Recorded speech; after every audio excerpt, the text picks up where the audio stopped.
وذكر فإن الذكرى تنفع المؤمنين.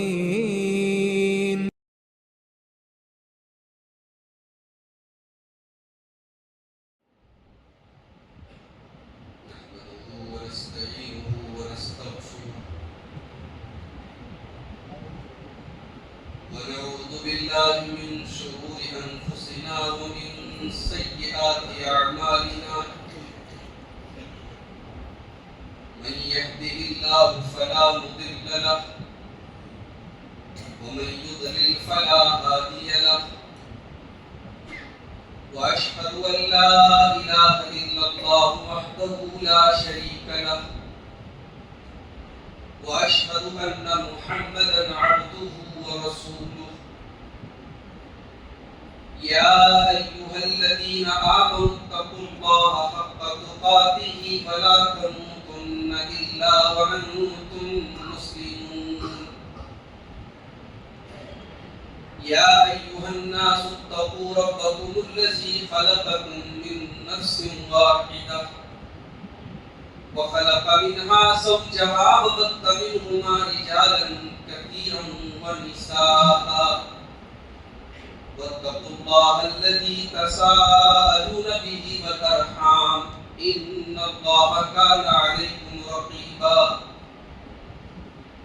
يا أيها الذين آمنوا اتقوا الله وقولوا قولا سديدا يصلح لكم أعمالكم ويغفر لكم ذنوبكم ومن يطع الله ورسوله فقد فاز فوزا عظيما. أما بعد فإن خير الحديث كتاب الله وخير الهدي هدي محمد صلى الله عليه وسلم وشر الأمور محدثاتها وكل محدثة بدعة وكل بدعة ضلالة وكل ضلالة في النار. أعوذ بالله من الشيطان الرجيم. بسم الله الرحمن الرحيم. محمد رسول الله والذين معه أشداء على الكفار رحماء بينهم تراهم ركعا سجدا يبتغون فضلا من الله ورضوانا سيماهم في وجوههم من أثر السجود. محترم بزرگوں، نوجوان ساتھیوں، ماؤں اور بہنوں، پیارے بچوں، اللہ کے فضل و کرم سے ہم نے اور آپ نے آج 9ویں تراویح پڑھی ہے اور 8 روزے ہم لوگوں کے مکمل ہو چکے ہیں. مختلف موضوعات پر روزانہ تراویح کی نماز کے بعد آپ کے سامنے گفتگو ہو رہی ہے. کل جیسا کہ میں نے وعدہ کیا تھا کہ آج کا ہمارا جو موضوع ہوگا وہ صحابہ کرام کی عظمت، ان کا مقام، ان کا مرتبہ اور ان کے تعلق سے ہمارا کیا عقیدہ ہونا چاہیے، اس پر آج ہم بات کریں. سب سے پہلے تو یہ سمجھ لیں کہ صحابہ کہتے کس کو؟ صحابہ یہ عربی میں یا اردو میں پلورل ہے، جمع ہے. اس کا سنگولر آتا ہے صحابی. صحابی کہتے ہیں اللہ کے نبی صلی اللہ علیہ وسلم کے کمپینین، آپ کے ساتھی. اب سوال یہ ہے کہ نبی کے دور میں تو منافق لوگ بھی تھے، نبی کے دور میں بہت سارے کافروں نے بھی نبی کو دیکھا تھا. تو صحابی کی پراپر ڈیفینیشن کیا ہے؟ صحابی کس کو بولیں گے؟ تو یاد رکھیے کہ صحابی اس انسان کو بولیں گے جس نے ایمان کی حالت میں پیارے نبی کا دیدار کیا ہو، پیارے نبی سے ملاقات کی ہو اور ایمان کی حالت میں اس کا خاتمہ ہو، اس کو بولیں گے صحابہ. اب یہ جو صحابہ ہیں، جس طریقے سے اللہ تعالیٰ نے اپنے آخری نبی کو چنا ہے، سلیکٹ کیا ہے، ویسے ہی اللہ تعالیٰ نے اپنے نبی کے لیے جو صحابہ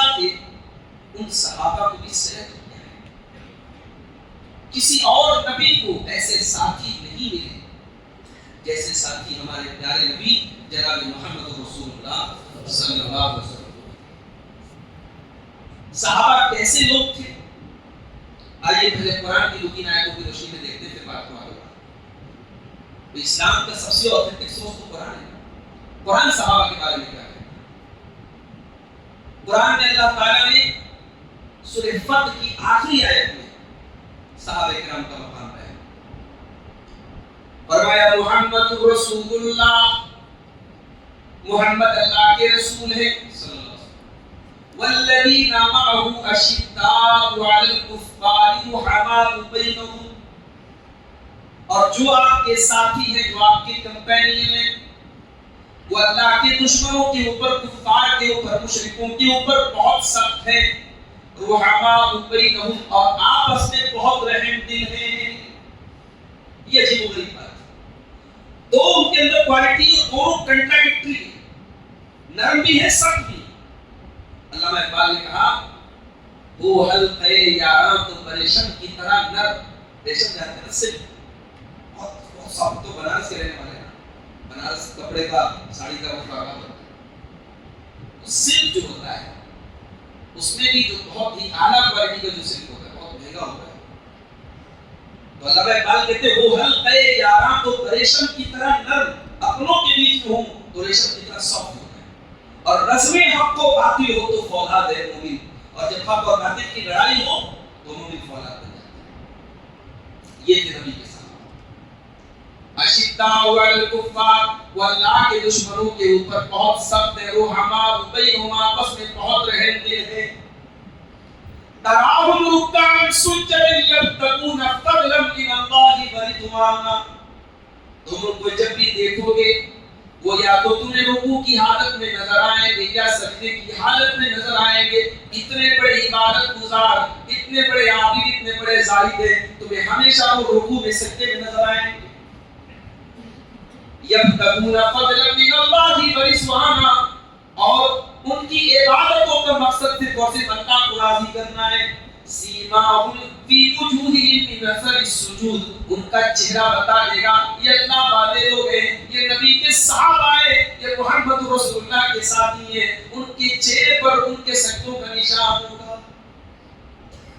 ذالک مثلہم فی التوراۃ ومثلہم فی الانجیل، اور اے قرآن پڑھنے والوں، میرے نبی کے صحابہ کا تذکرہ قرآن ہی کے اندر نہیں، تورات کے اندر بھی موجود ہے، انجیل کے اندر بھی موجود ہے۔ کزرع اخرج شطأہ فآزرہ فاستغلظ فاستوى علی سوقہ، میرے نبی کے صحابہ کی مثال اس پودے کی طرح ہے جس کی کلیاں نکلتی ہیں، پھر وہ پودا اپنے تنے پر کھڑا ہو کر کے مضبوط ہو جاتا ہے، اور جب وہ لہلانے لگتا ہے تو اس کو دیکھ کر کے جو کھیتی کرنے والے وہ بہت خوش ہو جاتے ہیں۔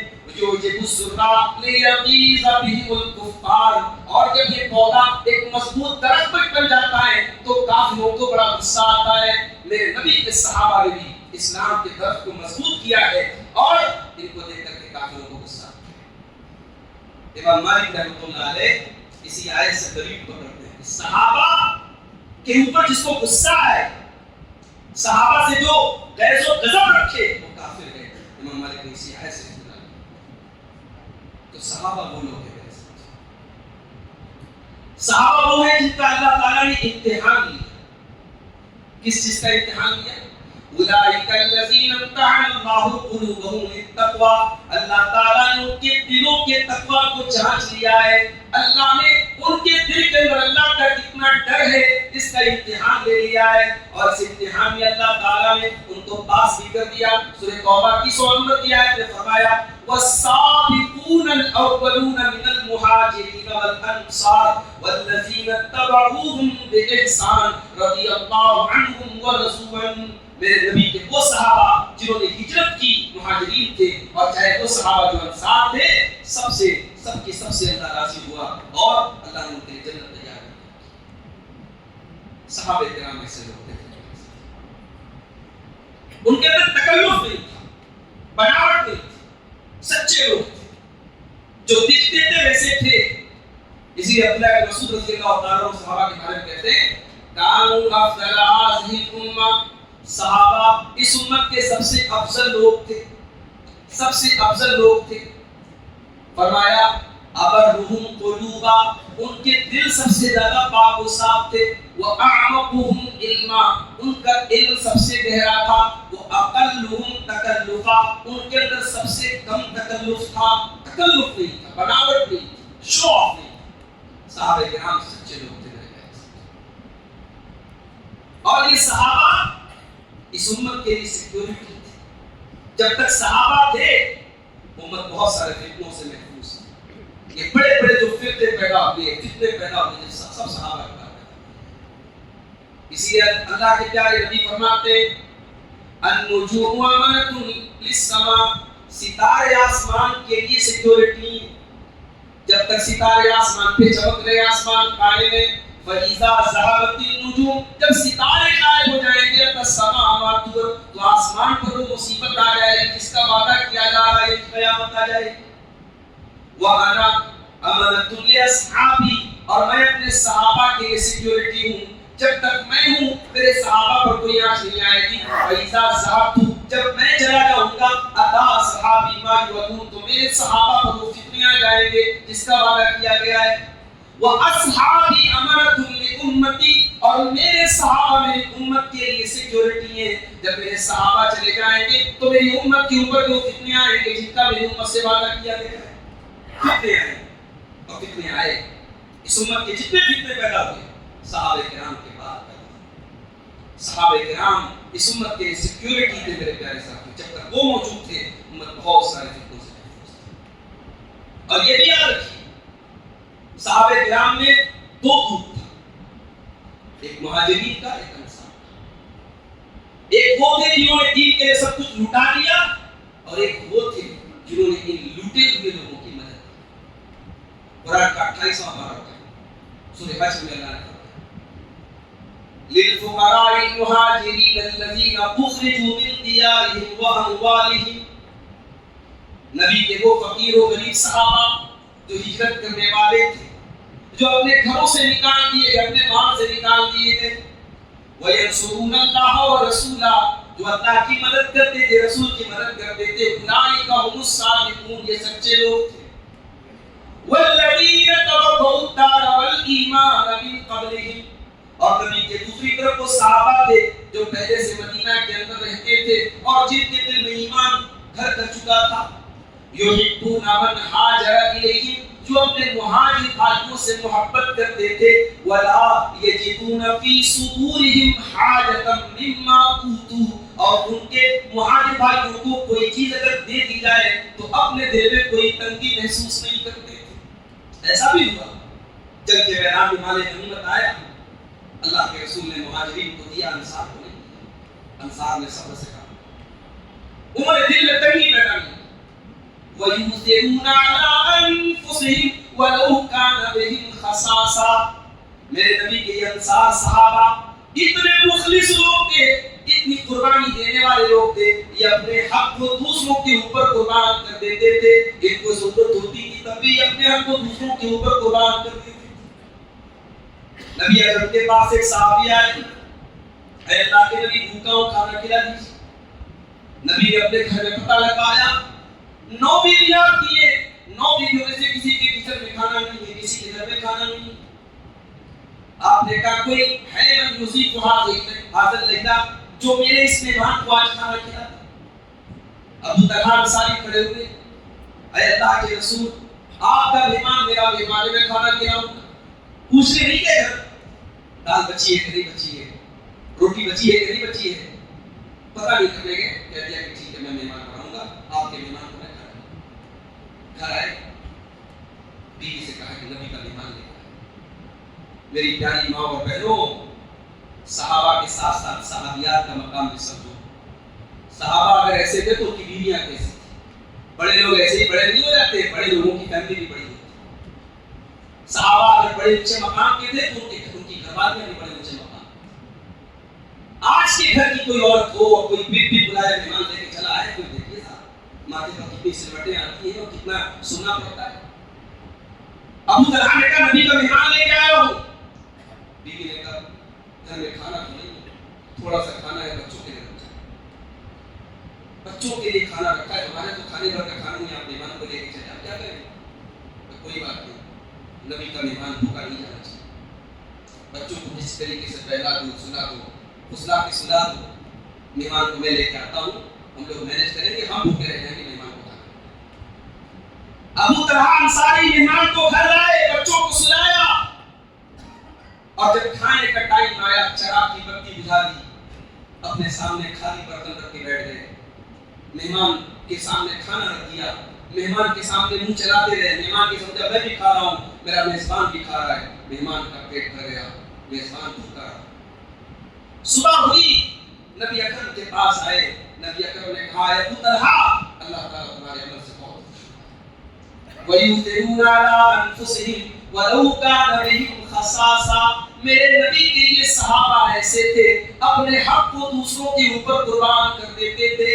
ان کے اندر سیلفشنس نہیں تھی، ان کے اندر خود غرضی نہیں تھی. وَمَن يُوقَ شُحَّ نَفْسِهِ فَأُولَٰئِكَ هُمُ الْمُفْلِحُونَ. جس کو اللہ تعالیٰ خود غرضی سے بچا لے، نفس کی لالچ سے بچا لے، وہی کامیاب ہونے والا ہے. خود غرض لوگ نہیں تھے، بے غرض لوگ تھے. یہ نبی کے صحابہ کی دو کیٹیگری، ایک مہاجرین کی، ایک انصار. اور واقعات سنانا چاہوں تو میرے بھائیوں رات کم پڑ جائے گی. مہاجرین اور انصار کی دین کے لوگوں نے کیا کرنا. ہم اور آپ تو اللہ کے دین کے لیے ایک گھنٹہ وقت نہیں قربان کر سکتے. ہم اللہ کے دین کے لیے اپنی نیند نہیں قربان کر سکتے. ہم اللہ کے دین کے لیے اپنی انرجی نہیں لگا سکتے. صحابہ نے تو سب کچھ اپنا قربان کر دیا. یہ دو گروپ تھے صحابہ. اب ذرا غور کیجیے گا، اللہ نے پھر ایک تیسرے گروپ کا ذکر کیا. والذین جاءوا من بعدهم یقولون ربنا اغفر لنا ولإخواننا الذین سبقونا بالایمان. اور جو بعد میں لوگ آئے انہوں نے دعا کی، اے ہمارے پروردگار تو ہماری بخشش فرما دے. وَلِإِخْوَانِنَا الَّذِينَ سَبَقُونَا بِالْإِيمَانِ. اور ہمارے ان بھائیوں کو بھی تو بخش دے جو ہم سے پہلے ایمان لائے.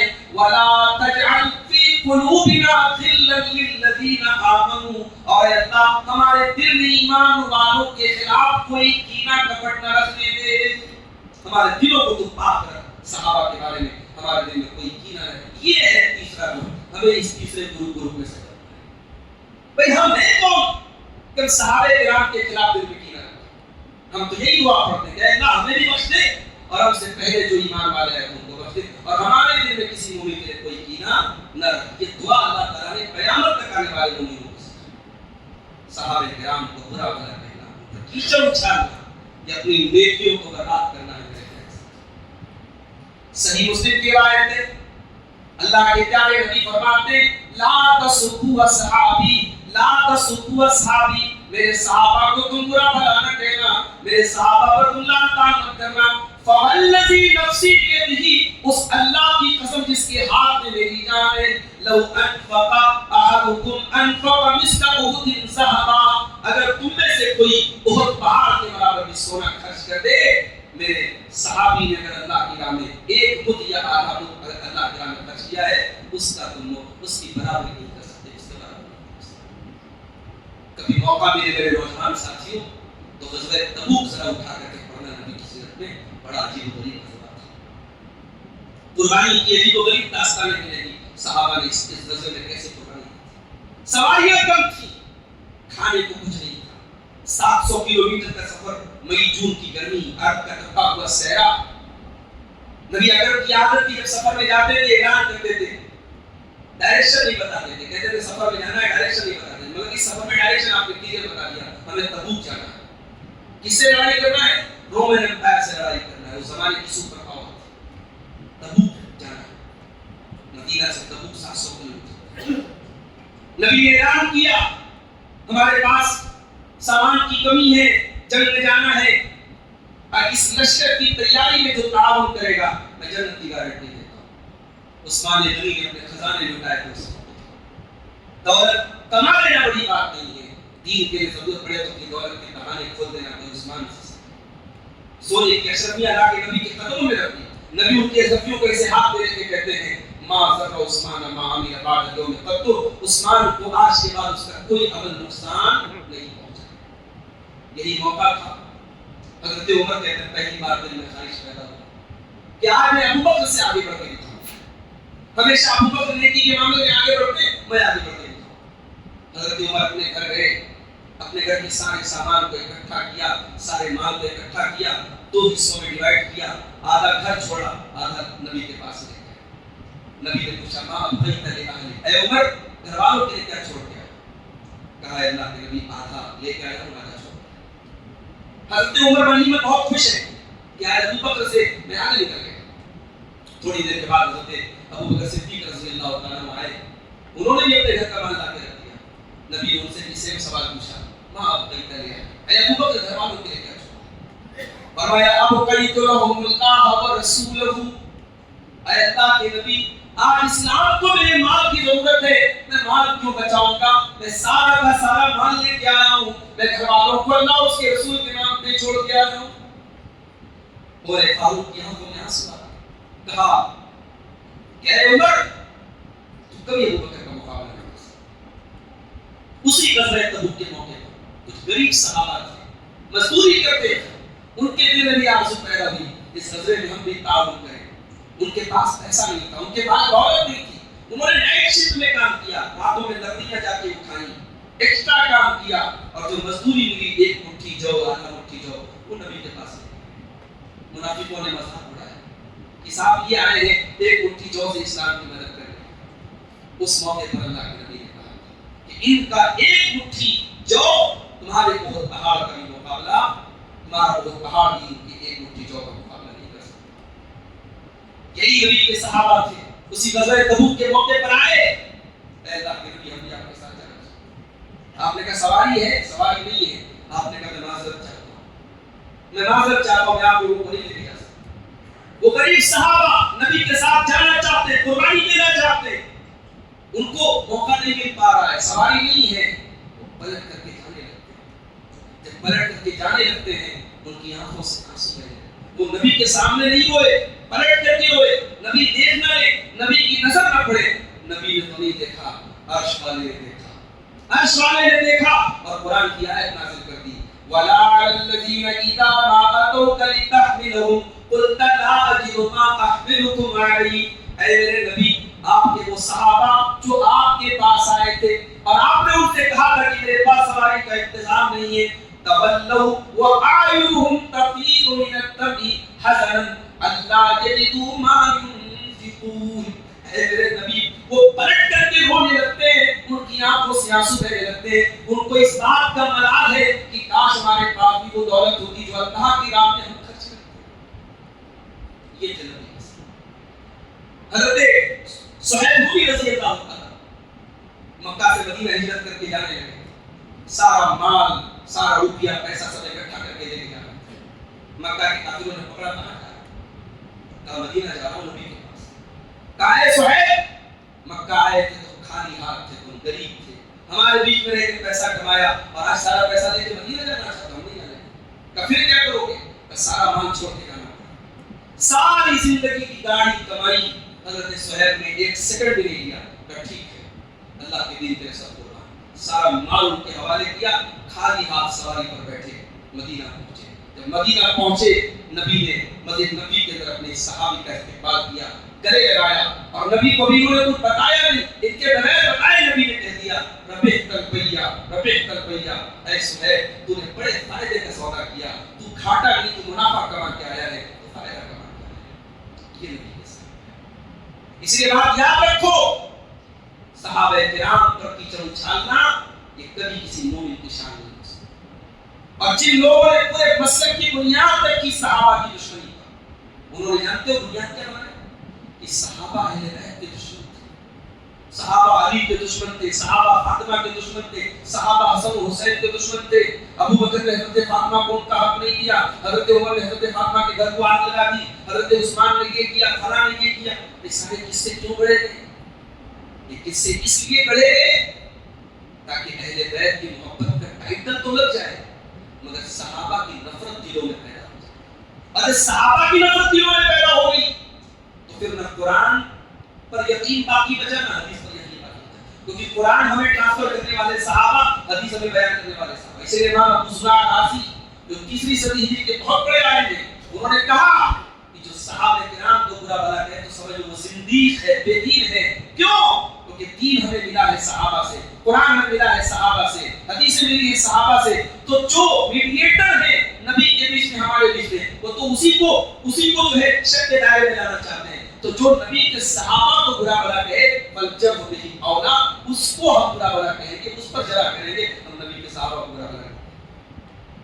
اور جہاں تک صحابہ اور اہل بیت کے ریلیشن شپ کی بات ہے، بخاری کے حدیث حضرت ابو بکر خلیفہ ہوئے، حضرت علی کو ناراضی کی، انسان تھے بھائی، بہت اچھے بہت نیک لوگوں میں بھی ناراضی ہو جاتی تو انسانی بات نہیں سن پاتے۔ حضرت علی کو تھوڑی ناراضگی تھی، ان کا یہ ماننا تھا کہ خلافت کے سلسلے میں جو میٹنگ ہوئی اس میں مجھ سے مشورہ نہیں لیا گیا۔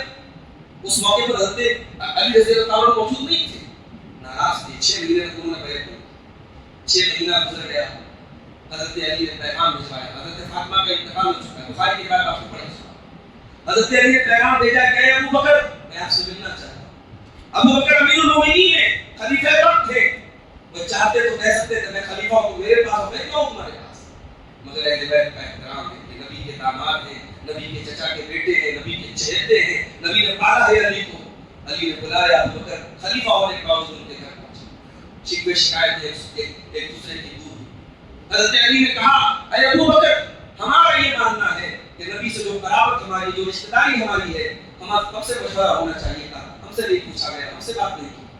تو ابو بکر نے ایک جملہ استعمال کیا، رونے لگے ابو بکر، ایک جملہ استعمال کہا اے علی لقرابۃ رسول اللہ صلی اللہ علیہ وسلم احب الی من اصل القرابۃ، کہا اے علی میرے بچے، میری ماں، میرے رشتہ دار مجھے ان کی رشتہ داری سے زیادہ محبوب نبی کی رشتہ داری۔ اے علی کیا بات ہے، نبی کی رشتہ داری مجھے اپنی رشتہ داری سے زیادہ۔ حسن و حسین کھیلا کرتے تھے مدینہ کی گلیوں میں، ابو بکر کو اٹھا کے کہتے تھے کہ یہ حسن ہے، یہ بیٹا علی کا ہے، بیٹا نبی کے جیسا ہے۔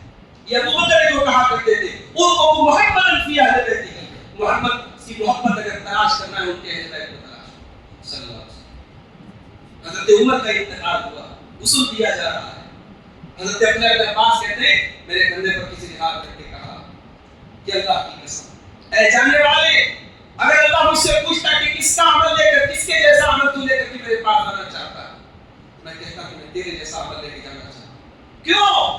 کیونکہ جب بھی میں نے نبی کی زبان سے سنا ہے تو یہی سنا ہے، ابو بکر آئے، عمر آئے، ابو بکر گئے، عمر گئے، نبی کی زبان پر یہ دو نام تو رٹے ہوئے تھے، ابو بکر اور عمر کے نام رٹے تھے۔ عبداللہ بن عباس نے دیکھا، پلٹ کے دیکھا کون ہے، علی بن ابی طالب رضی اللہ عنہ۔ یہ نفرت کی دیواریں، یہ اہل بیت اور صحابہ کے درمیان دشمنی کی کہانیاں یہ کرنے والوں نے کڑی ہے میرے پیارے ساتھیوں۔ یہ نہ اہل بیت کے دل میں صحابہ کے متعلق کوئی بدگمانی تھی، نہ صحابہ کے دل میں اہل بیت کے متعلق۔ اور یہ بھی یاد رکھیے صحابہ کرام کو معصوم نہیں مانتے، صحابہ کرام انسان تھے، ان سے غلطیاں ہوئی، اور ہم یہ بھی مانتے صحابہ کرام میں کیٹیگرائزیشن ہے، جو پہلے ایمان لائے جو بعد میں ایمان لائے دونوں برابر نہیں ہیں۔ قرآن کیا کہتا ہے؟ لا يستوي منكم من انفق من قبل الفتح وقاتل اولئك اعظم درجة من الذين انفقوا من بعد وقاتلوا وكلا وعد الله الحسنى۔ سورہ حدید میں اللہ نے فرمایا جو فتح مکہ کے پہلے ایمان لائے اور جو فتح مکہ کے بعد ایمان لائے دونوں برابر نہیں ہیں، وَكُلًّا وَعَدَ اللَّهُ الْحُسْنَىٰ، لیکن ہر ایک سے اللہ نے جنت کا وعدہ کیا ہے، جنت کا وعدہ تو ہر ایک سے، نبی کا ہر صحابی جنتی ہے، یہ ہمارا ایمان ہے۔ اور اگر کوئی پوچھے کہ اے اہل حدیثوں تمہارا عقیدہ کیا ہے صحابہ کے بارے میں، تو 2 لائن کا عقیدہ یاد دلا رہا ہوں، یاد کرو اس کو۔ اور یہ عقیدہ کس نے لکھا ہے؟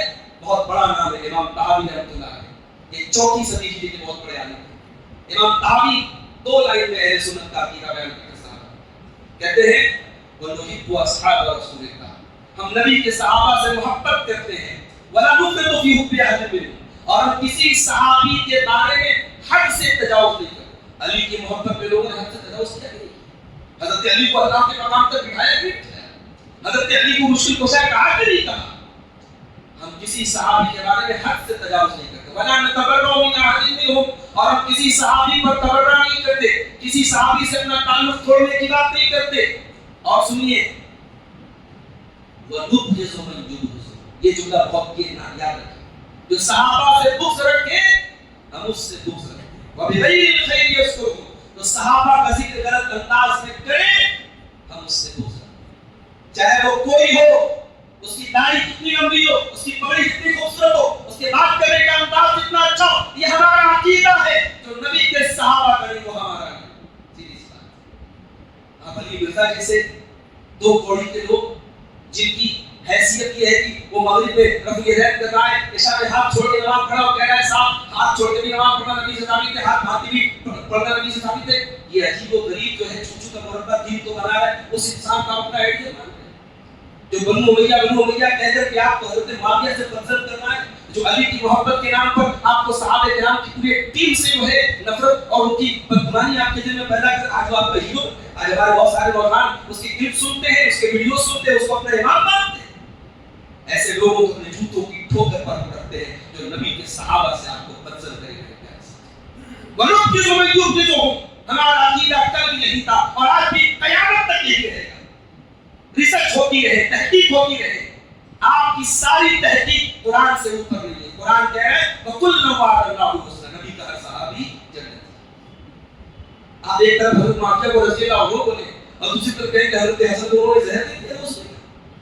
آپ ایک طرف ان کو رضی اللہ عنہ والے بولے اور کیا ان کے گھر میں شراب پی جاتی تھی، ان کے گھر میں جو ہے ان کے گھر میں ان کا بیٹا شراب پیتا تھا اور وہ اس کو پروموٹ کرتے تھے. شرابی بیٹے کو انہوں نے خلیفہ بنا دیا.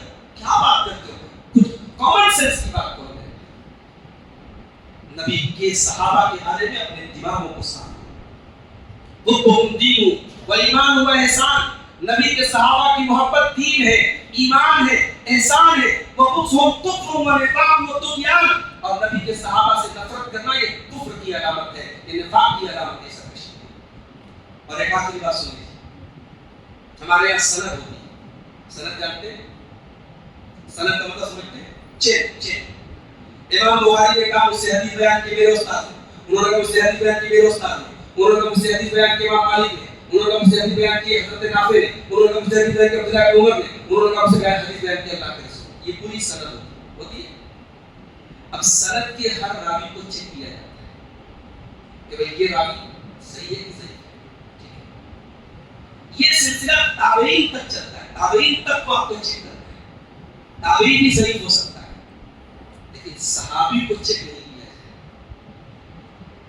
اگر صحابی کا نام آ گیا بس ڈن. صحابی کے نیچے تابعی، پھر اس کے نیچے تبع تابعی، پھر اس کے نیچے اس کا شاگرد، پھر اس کے نیچے اس کا شاگرد. ان سب میں تو کلام کیا جائے گا، چیک کیا جائے گا، ویریفیکیشن کیا جائے گا. مگر یہ سارا ویریفیکیشن جا کے کہاں اسٹاپ ہو جائے گا؟ جہاں صحابی کا. حتیٰ کہ ایون اگر صحابی کا نام بھی نہیں ہے سند میں، صرف اتنا لکھا ہے ان رجل ممن صحب النبی صلی اللہ علیہ وسلم کہ یہ حدیث نبی کے ایک صحابی سے روایت ہے. اس کا نام بھی ان نون ہے، نام بھی نہیں پتا، لیکن یہ کنفرم ہے کہ صحابی ہے تو حدیث صحیح ہے. کیوں؟ امت کا ایک عقیدہ ہے الصحابۃ کلھم عدول. صحابہ جتنے کے جتنے ہیں سب کے سب عادل ہیں. صحابہ پر جرح نہیں کی جا سکتی. صحابہ کو ویریفیکیشن کی ضرورت نہیں ہے. صحابہ چیک کیے جاتے. کس نے چیک کیا؟ دے آر چیک بائی اللہ. ان کو اللہ نے چیک کر دیا، ان کا امتحان اللہ نے. تو یہ ہمارا عقیدہ ہے صحابہ کے بارے میں. اور یہ ایک پرچی آئی ہے کچھ سوال ہے. کیا 3 بچوں کے عقیقہ کے لیے گائے کو ذبح کر سکتے نہیں کر سکتے؟ بڑے جانور کا عقیقہ ثابت نہیں. بچہ ہو تو 2 چھوٹا جانور یعنی بکرا ہو، دمبا ہو، بھیڑا ہو، اور بچی ہو تو ایک لیکن چھوٹا. چھینک آنے سے طہارت ٹوٹ جاتی ہے کیا؟ نماز کے لیے نیا وضو کرنا کافی ہے؟ غسل کرنا ہوگا.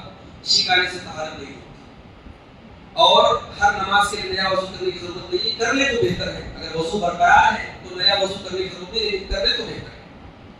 قرآن کو لیٹ کر پڑھنا چاہیے یا نہیں؟ لیٹ کر پڑھنا جائز ہے، حرام نہیں ہے، لیکن آپ لیٹ کر کے مجبوری میں پڑھیں. جب آپ ہیلدی ہیں، کوئی مسئلہ نہیں ہے تو آپ بیٹھ کر کے پڑھیں. کیونکہ جب آپ بیٹھ کے پڑھیں تو مطلب آپ اٹینشن ہو کر کے پڑھ رہے ہیں، توجہ کے ساتھ پڑھ رہے ہیں. قرآن اللہ کی کتاب توجہ کے ساتھ، ادب کے ساتھ، احترام کے ساتھ. تو لیٹ کر کے پڑھنا حرام نہیں ہے، لیکن احترام کا تقاضا یہ ہے کہ آپ بیٹھ کر کے ادب کے ساتھ. دودھ پلانے والی عورت روزہ کا فدیہ دے سکتی ہے؟ دیکھیے جو عورت دودھ پلا رہی ہے اگر وہ روزہ رکھ سکتی ہے، اس کے بچے پر کوئی اثر نہیں پڑتا تو اس کو روزہ رکھنا چاہیے. اگر اس کو دقت ہے وہ دودھ پلا رہی ہے اس پیریڈ میں اگر وہ روزہ رکھے گی تو اپنی ہیلتھ پر اور بچے کی ہیلتھ پر برا اثر پڑے گا تو وہ روزہ نہیں رکھے گی بعد میں قضا کرے گی ٹھیک ہے اس کو فدیہ دینے کی ضرورت ہے بعد میں انشاءاللہ وہ قضا کرے گی اللہ تعالیٰ سے دعا ہے رب العالمین ہم سب کو صحابہ کرام سے محبت کرنے کی توفیق عطا فرمائے ایک ضروری اعلان کرنا تھا ہماری اس مسجد کے سابق امام صاحب رائچور سے تشریف لائے ہیں وہاں کی مسجد کے لیے مولانا محبوب رحمان صاحب یہاں کے سابق امام تھے وہاں کی مسجد کے تعاون کے لیے آئے حضرات کا تعاون کرتے ہوئے جائیں اللہ تعالیٰ ہم سب کو نیک عمل اچھی سمجھ کی توفیق عطا فرمائے آمین وآخر دعوانا الحمدللہ رب العالمین السلام علیکم